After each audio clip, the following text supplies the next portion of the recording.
সম্প্রতি মানব পাচার নিয়ে বেশ কিছু লোমহর্ষক ঘটনা প্রকাশ পেলে সারা বিশ্বেই এ নিয়ে তোলপাড় শুরু হয়েছে।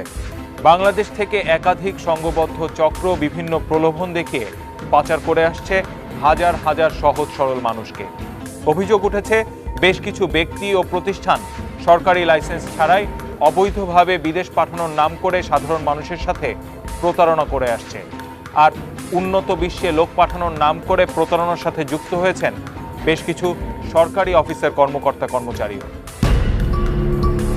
ভালো চাকরির আশায় বন্ধুটাকে কানাডায় যাবার স্বপ্ন দেখেছিলেন মাহবুবুর রহমান সুমন। সুমন জানান এই বিষয়ে বিস্তারিত জানতে বন্ধুর ভগ্নিপতি জাতীয় গ্রন্থাগারের ইঞ্জিনিয়ার মাকসুদুর রহমানের সাথে দেখা করলে তিনি কানাডায় পাঠানোর বিষয়টি নিশ্চিত করেন। আর সেজন্য 12 লাখ টাকা দিতে বাবাকে রাজিও করেছিলেন সুমন। প্রথম বললো যে 10 লাখ লাগবে, এরপরে কয়েকদিন পরে আবার বললো যে না 10 লাখ না 12 লাখ টাকা লাগবে। স্ট্যান্ডার্ড চার্টারে একটা অ্যাকাউন্ট দিল, ওই অ্যাকাউন্টে প্রথম 2 লাখ টাকা দিই। শুধু সুমনই নন, কানাডায় যাবার নামে প্রতারণার শিকার হয়েছেন আরও অনেকে। প্রতারিতরা অভিযোগ করেছেন বাংলাদেশ থেকে সরাসরি কানাডার ভিসা পাওয়া যায় না বলে মাকসুদুর রহমান ও তার সহযোগীরা প্রথমে তাদেরকে ভারতে নিয়ে যান। এ সময় তাদের কাছ থেকে আদায় করা হয় বাড়তি টাকা। ভারতের কয়েকটি জায়গায় 2 মাসেরও বেশি সময় রাখার পর কানাডায় না পাঠিয়ে চোরাই পথে আবার দেশে ফিরিয়ে আনা হয়। ইন্ডিয়ান ভিসা করেন, ঢাকার থেকে চাইছি, ঢাকার থেকে ভিসা দেয় না। 15,000 টাকা করে একটা পাসপোর্টে ভিসা লাগাতে নিচ্ছি। তাও কয়ে আমি এই টাকাটা কাকাতে যাবে, ওইটা যখন ফাইনাল টাকা দিব তখন এটা থেকে কাটছিট হবে। ইন্ডিয়াতে নিয়ে আমার যা কষ্ট দিচ্ছে যা বলার মতো না। এরপরে প্রতারক চক্রটি বিদেশে যেতে আগ্রহীদের কানাডায় পাঠাবার জন্য নিয়ে যায় কম্বোডিয়ায়। ভুক্তভোগী সোহেল রানা জানান, মায়ের এবং বোনের গহনা বিক্রি করে অনেক কষ্টের টাকা মাকসুদুর রহমানের হাতে তুলে দেন। তিনি অভিযোগ করেন সেখানেও কয়েকদিন আটকে রেখে প্রত্যেকের কাছ থেকে আরও প্রায় 2 লাখ টাকা করে আদায় করা হয়।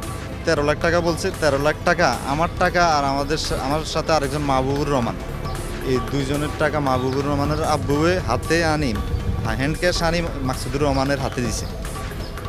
হাতে দেওয়ার পরে উনি নিছে, উনি তোমাদের টাকা পাইছি 13 লাখ টাকা, আর আমাদের কাছ থেকে ইন্ডিয়াতে নিছে 20,000, তাহলে 13,20,000, আর কম্বোডিয়াতে আমাদের কাছ থেকে $2,500 নিয়ে গেছে। মাকসুদুর রহমানের কথায় বিশ্বাস করে ছেলেকে বিদেশ পাঠাতে গিয়ে সর্বশান্ত হয়ে পড়েছেন আসগার হোসেন।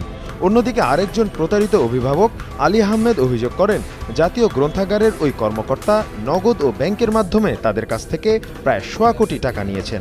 আমি একবার দিয়ে গেছি ওনাকে 10 লাখ টাকা, পরবর্তীতে আবার দিয়ে গেছি 16,60,000, আরেকবার দিছি 50,000। পরবর্তীতে বললো যে হবে না, এটা আরও টাকা লাগবে, কত আরও 20,000 লাগবে, পরে আরও দিছি 20,000 দিয়ে। এখন কি হয়েছে, কয়েকদিন পরে শুনি যে এরা ইন্ডিয়া থেকে ব্যাক করতেছে। কারণ কি, বাংলাদেশ থেকে ফ্লাইট করে, তো বাংলাদেশ থেকে আর ফ্লাইট হয় না, আবার কম্বোডিয়ার ভিসা লাগাইছে।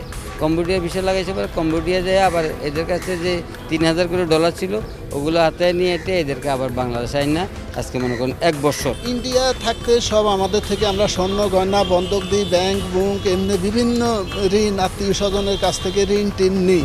এই 18 লক্ষ টাকা তাদেরকে পুরা করে দিচ্ছি। ইন্ডিয়া থাকতে জিম্মি করে টাকাটা আমাদের থেকে হাতায় নিয়ে গেছে তারা। পরবর্তী আজকে ভরা 1.5 বছর পরে খালি এই মাসের 5 তারিখ, ওই মাসের 3 তারিখ এই টাইমে আইসেন। পরবর্তী আবার এই তাল বাহানা কইরা পরবর্তী আবার মালয়েশিয়া কম্বোডিয়া ঘুরাই আনছে, সেখান থেকে ফ্লাইট হইব তাও কিছু না। কানাডায় নামী কোম্পানিতে বেশি বেতনে চাকরি দেবার কথা বলেই ইঞ্জিনিয়ার মাকসুদুর রহমান কোটি টাকা হাতিয়ে নিয়েছেন বলে অভিযোগ করেছেন ভুক্তভোগীরা। অভিযোগের বিষয়ে কথা বলতে গেলে ক্ষিপ্ত হয়ে ওঠেন মাকসুদুর রহমান। বিদেশে পাঠানোর জন্য বেশ কিছু লোকের থেকে অনেক টাকা না, আমি কোনো কারো কাছ থেকে কোনো টাকা পয়সা নেই। 1,26,000 টাকার উপরে। না, আমি কারো কাছ থেকে কোনো টাকা পয়সা নেই। আপনি করেন প্লিজ। না, আমার কমপ্লেন আছে, সেটা আপনি অফিসিয়ালি কমপ্লেন করেন। এ বিষয়ে করা সাধারণ ডায়েরির তদন্তের অগ্রগতি সম্পর্কে কথা হয় শাহবাগ থানার ওসির সাথে। তিনি জানান, প্রাথমিক তদন্তে ঘটনার সত্যতা পেলে নিয়মিত মামলা হবে। জিডি এবং সাপোর্টিং পেপারসে দেখা যাচ্ছে টাকাগুলো দিয়েছে এবং ওই ইঞ্জিনিয়ার সাহেবের অ্যাকাউন্টে টাকা পে হয়েছে। আমরা এটা তদন্ত করে দেখছি, তদন্ত করে ঘটনার সত্য প্রমাণ হলে আমার রেগুলার মামলা হবে তার এগেনস্টে। আরেক ঘটনায় দেখা যায় বিদেশে যেতে টাকা দিয়ে বিদেশ যেতে না পেরে দালালের পেছনে দিনের পর দিন ঘুরছেন আব্দুল হক। বৃহস্পতিবারে ফোন দিলাম, ফোন দেওয়ার পর বললো যে ভাই আপনি রবিবার আসেন।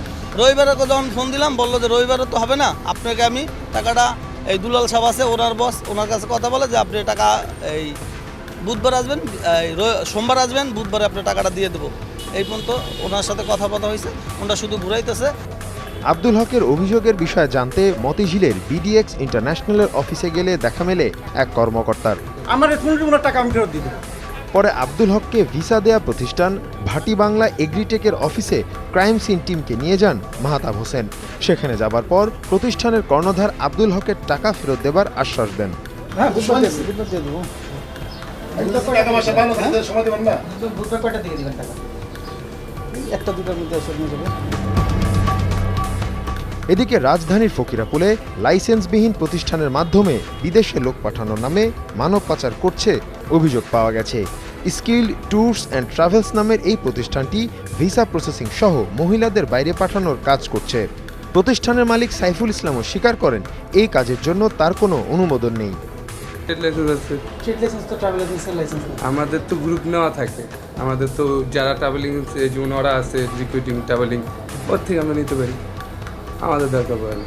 এক পর্যায়ে তিনি বলেন, বিদেশে লোক পাঠানোর কাজটি বৈধভাবে করার জন্য লাইসেন্স পাবার চেষ্টা করছেন। চেষ্টা করতেছি আমরা লাইসেন্স করার জন্য, জমা দেওয়ার জন্য নিজেরাই উদ্যোগ নিচ্ছি, আমরা লাইসেন্সটা যথাসময়ে পেয়ে যাব।